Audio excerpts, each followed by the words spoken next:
C'était un mardi matin comme les autres, lorsque mon mari, Lucas, m'annonça qu'il devait partir à l'étranger pour une conférence d'une semaine.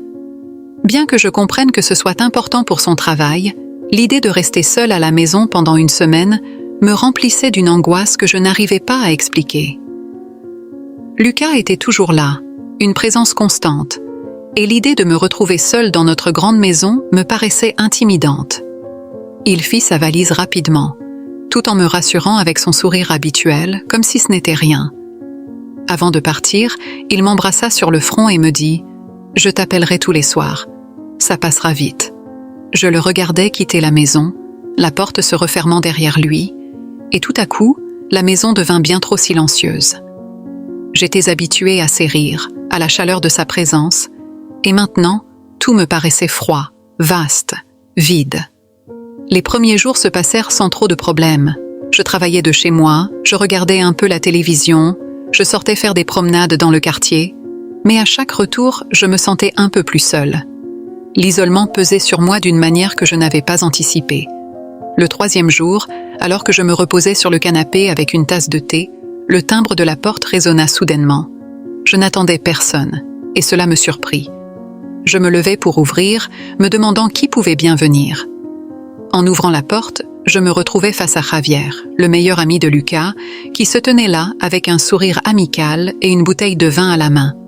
« Salut, je passais dans le coin, et je me suis dit que ce serait sympa de venir voir comment tu vas, » dit-il avec un sourire chaleureux. Javier et Lucas s'étaient reconnus à l'université, et bien qu'on ne soit pas proches, j'avais toujours pensé à lui comme à un membre de la famille. « Merci, tu n'avais pas à faire ça, » répondis-je en m'effaçant pour le laisser entrer. Il haussait les épaules.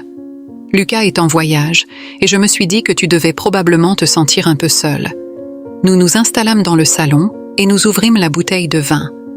La conversation commença sur des sujets banals. Le travail, des amis en commun, la manière dont Lucas s'adaptait à son voyage. Je me sentais un peu mal à l'aise au début, mais à mesure que le temps passait, la conversation devenait plus facile. Javier était drôle et attentionné, et je me surprenais à rire plus que je ne l'avais fait depuis des jours. Nous parlâmes de tout et de rien pendant un moment, et avant que je ne m'en rende compte, 2 heures s'étaient écoulées. Javier se leva enfin, et en me remerciant pour la soirée, il se dirigea vers la porte. « Bon, il est temps que je parte, » dit-il en souriant. Je l'accompagnai jusqu'à la porte, le remerciant à nouveau pour la compagnie. « Ce fut agréable, merci d'être venu. » Quand il tourna les talons et s'éloigna, je refermai doucement la porte derrière lui. Mais une sensation étrange resta dans l'air, comme si quelque chose avait changé, même si rien de tangible n'avait eu lieu. Je secouai la tête, me disant que c'était juste mon imagination, que tout allait bien. Cependant, cette nuit-là, je n'arrivais pas à arrêter de penser à notre conversation. Javier m'avait écouté, il m'avait vu d'une manière que je n'avais pas ressentie depuis longtemps. Ce n'était rien, je me le disais encore et encore.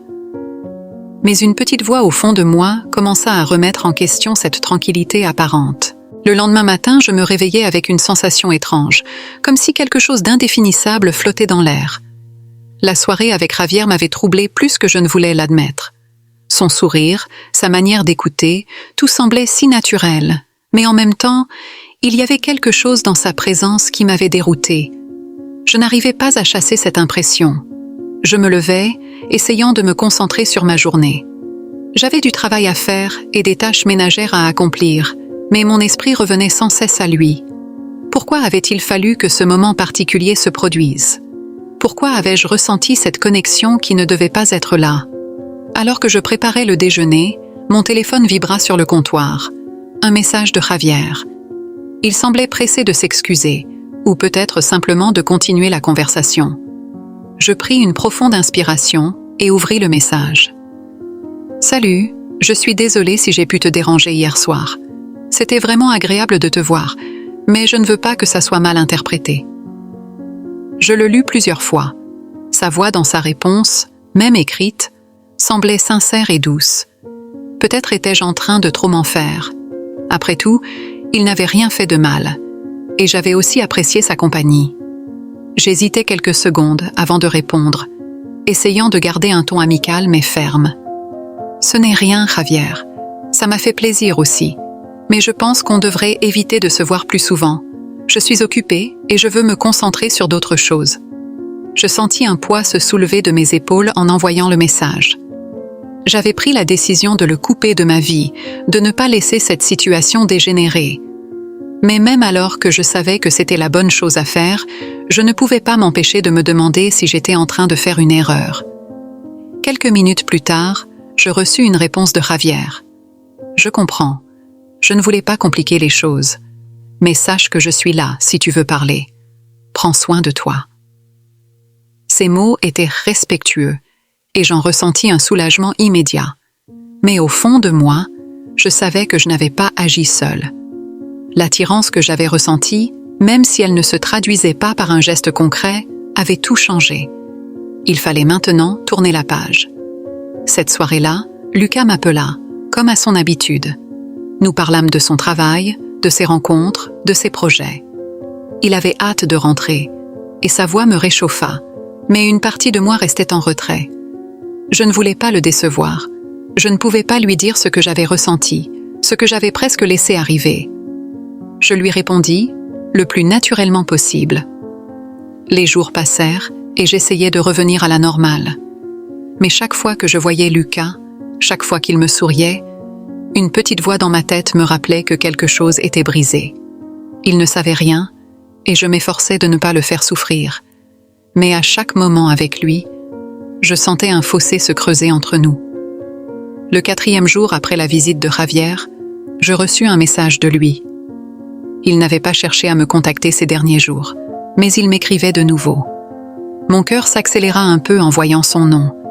Il ne cessait de hanter mes pensées, malgré mes tentatives pour l'éloigner. Je sais que tu m'as demandé de ne pas t'écrire, mais je voulais juste m'assurer que tout allait bien de ton côté. Je ne veux pas te déranger, mais je pensais à toi. Je laissai le message sans réponse pendant quelques minutes. L'envie de lui répondre était toujours là, mais je savais que c'était une mauvaise idée. Finalement, je tapais un simple message. « Merci de t'inquiéter, mais tout va bien. Je préfère que nous ne parlions plus. » Je sentis un petit pincement au cœur en appuyant sur « Envoyer », mais je savais que c'était ce que je devais faire. Il était temps de fermer cette porte, de revenir à ce que j'avais. Le reste de la journée se passa lentement. J'essayais de me concentrer sur mes tâches quotidiennes, mais mon esprit revenait toujours à cette situation. Pourquoi avais-je laissé tout cela se produire? Pourquoi avais-je permis à quelque chose d'aussi fragile de me troubler à ce point? Le soir, Lucas rentra à la maison. Son sourire me réchauffa, mais en même temps, je me sentais distante. Il s'approcha de moi et m'embrassa sur le front, comme il le faisait chaque jour. Et pour un instant, je me souvins de ce que j'avais failli risquer. Les jours passaient, et je faisais de mon mieux pour recoller les morceaux de ma vie avec Lucas. Chaque sourire qu'il m'adressait, chaque geste affectueux qu'il faisait pour me réconforter, me rappelait combien je l'aimais. Mais il y avait quelque chose qui ne s'était pas réparé en moi, un fossé invisible que je n'arrivais pas à combler. Lucas ne semblait rien remarquer. Il était concentré sur son travail, sur ses projets, et il faisait tout pour que notre vie reprenne son cours normal. Il m'embrassait chaque matin, chaque soir, mais dans mes réponses, il y avait toujours un léger décalage, une distance. Il commençait à m'interroger sur mon état d'esprit. Il me disait souvent que j'étais distraite, ailleurs. Un soir, alors qu'il me racontait sa journée, je le vis me regarder avec une expression inquiète. « Tu sembles préoccupée ces derniers temps. Est-ce que tout va bien ?» Je restais silencieuse un moment, cherchant les mots pour lui expliquer sans le blesser. Mais comment lui dire que, malgré mes efforts pour l'aimer comme avant, je me sentais coupable, que mes pensées m'éloignaient de lui. « Oui, je vais bien », répondis-je enfin, en essayant de sourire. « Je suis juste un peu fatiguée. Le travail m'épuise ces derniers temps. » Lucas acquiesça sans sembler convaincu. « D'accord, mais tu sais, tu peux toujours me parler de ce qui te tracasse, non ?» Je souris faiblement et posai ma main sur la sienne. « Je sais, Lucas, je te le promets. C'est juste une période un peu difficile. Rien de grave. » Le silence s'installa entre nous, et même si j'essayais de tout ignorer, je savais que je n'avais pas été totalement honnête. Une partie de moi était enfermée, une partie que je n'osais pas lui montrer. Les jours suivants furent remplis de moments de routine, mais aussi de longues réflexions intérieures. J'avais pris la décision de mettre fin à toute communication avec Javier, de me concentrer sur Lucas et sur mon mariage. Mais l'oubli n'était pas aussi facile. Chaque minute passée loin de lui me rappelait ce que j'avais failli perdre. Un après-midi, alors que je travaillais, mon téléphone vibra à nouveau. Je savais qui c'était sans même avoir à regarder. C'était Javier. Il m'avait respecté en ne cherchant plus à m'écrire pendant ces derniers jours, mais il m'envoyait encore des messages. Cette fois, le message était simple. « J'espère que tu vas bien. Si tu veux parler, je suis toujours là. » Je sentis un pincement au cœur en lisant ces mots. Je savais que je devais ignorer son message, mais une part de moi se demandait ce qu'il ressentait. Si lui aussi, il avait eu du mal à se détacher de cette situation. Je pris une profonde inspiration et répondis, d'une manière ferme mais respectueuse, « Javier, je t'ai dit que ce n'était pas une bonne idée. Je me dois de respecter ma décision et de me concentrer sur ma vie. » Quelques minutes passèrent avant que je reçoive une réponse. « Je comprends. Je te souhaite de trouver la paix. Prends soin de toi. » Cette réponse me donna un sentiment de soulagement, mais aussi de vide. J'avais fait ce que je pensais être la bonne chose, mais il était difficile de me débarrasser de la sensation qu'il restait un morceau de cette relation non résolue en moi. Je savais que je devais couper les ponts définitivement, mais cela me semblait toujours irréel, presque comme un rêve. Le soir même, Lucas rentra du travail. Il avait l'air fatigué, mais il me sourit dès qu'il entra dans la maison. Il s'approcha de moi et m'embrassa tendrement sur le front. Il était là, à mes côtés, et pour un instant je me souvins de tout ce que nous avions partagé, de l'amour que j'avais pour lui. Pourtant, malgré ce moment d'intimité, la culpabilité restait présente, tout comme ce secret que je portais en moi.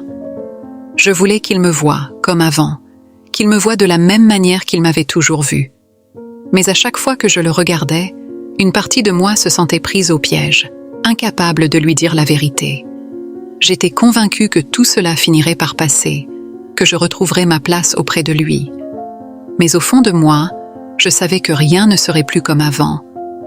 Les jours passèrent, mais le poids de mon secret restait lourd sur mes épaules. Lucas et moi poursuivions notre vie quotidienne, mais quelque chose avait changé, et je savais qu'il le sentait. À chaque sourire qu'il me donnait, à chaque regard qu'il posait sur moi, il y avait une question non posée, une inquiétude qu'il n'exprimait pas, mais que je percevais dans ses gestes et ses silences. Je n'avais jamais voulu lui faire du mal. Mais le simple fait d'avoir trompé sa confiance, même sans que rien ne se soit réellement passé, me rongeait de l'intérieur. Chaque jour, je me disais que je devais tout lui dire, mais à chaque fois que je pensais à ce moment, je me sentais trop coupable pour le confronter à la vérité. Un matin, après avoir pris le petit déjeuner ensemble, Lucas me regarda avec insistance. « Tu sembles encore plus distante ces derniers temps. C'est vraiment à cause du travail ou il y a autre chose ?» Je le regardais dans les yeux, et je vis dans son regard qu'il savait déjà, qu'il avait deviné quelque chose. Il ne savait pas quoi, mais il sentait qu'il y avait un fossé entre nous. « Lucas, je ne sais pas quoi te dire, » murmurai-je. « Il y a tellement de choses que je n'arrive pas à expliquer. » Il s'approcha de moi, posant doucement sa main sur la mienne. « Tu sais que tu peux tout me dire, n'est-ce pas? Il n'y a rien que je ne puisse comprendre. » Je baissai les yeux, incapable de lui répondre, sentant la chaleur de sa main sur la mienne, mais aussi la distance qui se creusait à l'intérieur de moi. Comment pouvais-je lui avouer ce qui s'était passé avec Javier sans tout détruire? « Je vais bien, » lui dis-je finalement, en souriant faiblement. « Ce sont juste des moments difficiles à surmonter. » Il me fixa un instant, puis hocha la tête, semblant accepter ma réponse, bien que je savais au fond de moi qu'il n'y croyait pas vraiment. Les jours suivants furent remplis de cette même routine, mais avec une tension toujours présente. Chaque conversation semblait comme un test, une tentative de masquer ce que je ressentais vraiment. Je m'efforçais de maintenir une façade, de faire comme si tout allait bien, Mais chaque fois que Lucas me regardait, je voyais dans ses yeux cette question muette qui persistait. Qu'avais-je fait? Qu'avais-je caché? Un après-midi, alors que j'étais en train de travailler, mon téléphone vibra. Ce fut un message de Javier. Je n'avais pas eu de nouvelles de lui depuis que nous nous étions parlé pour la dernière fois, et je m'étais convaincue que cela serait la fin de notre contact. Mais là, son nom s'affichait à l'écran, et je sentis un frisson parcourir mon corps. Je pense toujours à toi. J'espère que tu vas bien. Je regardai le message pendant quelques secondes, mes mains tremblant légèrement. Il ne m'avait pas contacté depuis plusieurs jours, mais voilà qu'il le faisait à nouveau. J'avais décidé de mettre fin à tout cela, de couper les ponts, mais une partie de moi, malgré tous mes efforts pour ignorer mes sentiments, était toujours attachée à lui.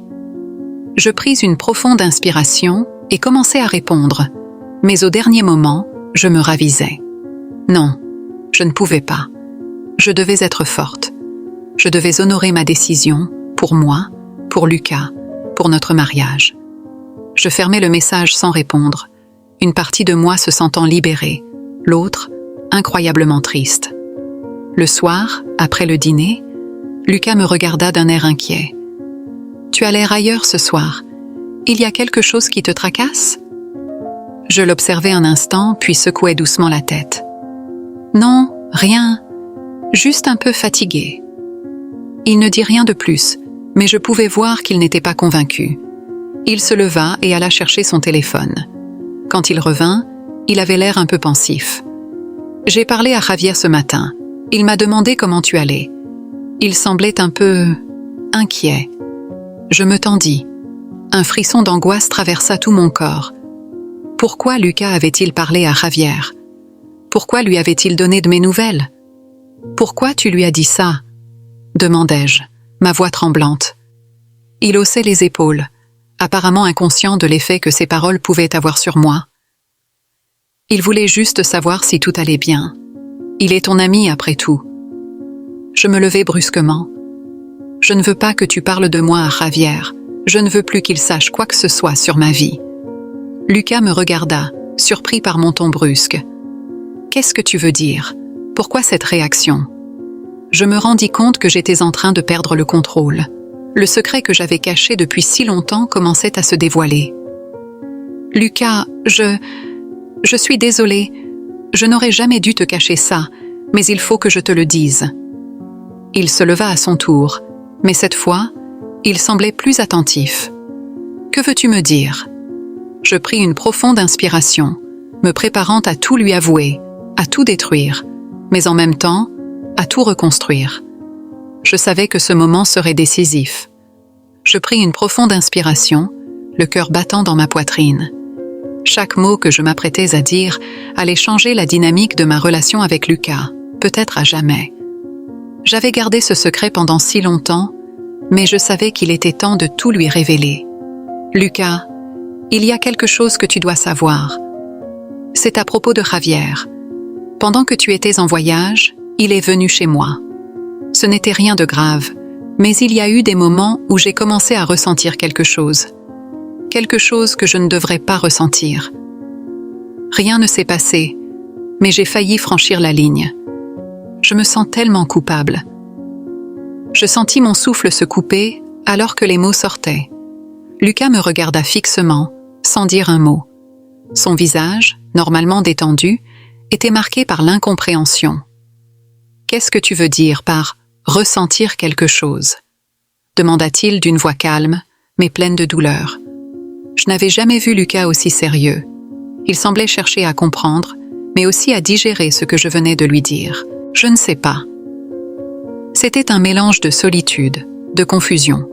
Je me suis laissée emporter par l'attention qu'il me portait. Je ne suis pas fière de ce qui s'est passé dans ma tête. Je t'assure qu'il n'y a jamais eu de contact physique, mais je t'ai menti en pensant à lui. Je suis désolée, Lucas. Je te demande pardon. Lucas ferma les yeux un instant, comme s'il essayait de prendre tout cela en lui. Il s'éloigna un peu, s'assoit sur le canapé et passa ses mains sur son visage. J'entendais sa respiration s'intensifier et je savais qu'il luttait contre un tourbillon d'émotions. « Tu sais, je suis déçue. » dit-il finalement. Mais je ne sais pas si je suis plus déçue par ce qui s'est passé ou par le fait que tu ne m'aies rien dit avant. Je pensais qu'on était plus fort que ça, qu'on pouvait se dire les choses, peu importe la douleur. Je sentais mes yeux se remplir de larmes. Je voulais tout réparer, tout effacer, mais je savais que cela ne serait jamais aussi simple. « Je n'ai pas su comment te le dire, » murmurai-je. « J'ai eu peur que tu me détestes. J'ai eu peur de te perdre. » Lucas se leva lentement, se dirigeant vers la fenêtre. Il resta là un moment, en silence. Puis, d'une voix plus douce, il dit « Je ne vais pas te mentir. Ça va prendre du temps pour que je digère tout ça. Je me sens trahi, et il y a une partie de moi qui se demande comment on peut reconstruire cette confiance. Mais je veux essayer. J'ai besoin de savoir que tu es sincère, que tu veux réparer ça. » Je me levai pour le rejoindre. Je voulais qu'il sache, au plus profond de moi, que je regrettais chaque instant où je m'étais laissé emporter par des pensées interdites. Je savais que ce n'était pas juste pour lui, et je n'étais pas fière de ce que j'avais fait. Je veux réparer ça, Lucas. Je t'aime, et je n'ai jamais voulu te faire du mal. Je sais que ça prendra du temps. Je serai patiente, mais je veux que tu saches que je suis prête à tout faire pour regagner ta confiance. Il tourna enfin son regard vers moi, un regard qui n'avait plus la même chaleur, mais qui ne semblait pas complètement froid non plus. Il se dirigea vers moi et me prit les mains dans les siennes. « Ce n'est pas facile pour moi, mais je crois que tu es sincère. Je vais essayer, d'accord? Mais il faudra du temps. Ça ne reviendra pas à la normale du jour au lendemain. » Je hochai la tête, me sentant soulagée, même si je savais que nous devions maintenant entamer un long processus de guérison. Ce ne serait pas facile, mais je sentais qu'il y avait encore de l'espoir. Les jours suivants, les choses ne furent pas simples. Lucas et moi avons parlé, parfois en silence, d'autres fois plus ouvertement, de nos attentes, de nos peurs, de notre désir de rétablir ce qui avait été brisé. Mais il y avait toujours cette douleur sous-jacente, celle de savoir que les choses n'étaient plus tout à fait comme avant. Un soir, alors que nous nous assîmes dans le salon après une journée ordinaire, Lucas me regarda et sourit faiblement. « Je crois qu'on y arrivera finalement, mais il faudra de la patience et des efforts de chaque côté. » Je lui rendis son sourire, le cœur encore lourd, mais rempli d'une lueur d'espoir. Je savais que ce chemin serait long, semé d'embûches, mais je voulais y aller avec lui. Nous avions tous les deux des erreurs à racheter, mais je croyais toujours que notre amour pouvait nous aider à reconstruire ce qui avait été fragilisé. Nous devions simplement nous donner le temps de guérir.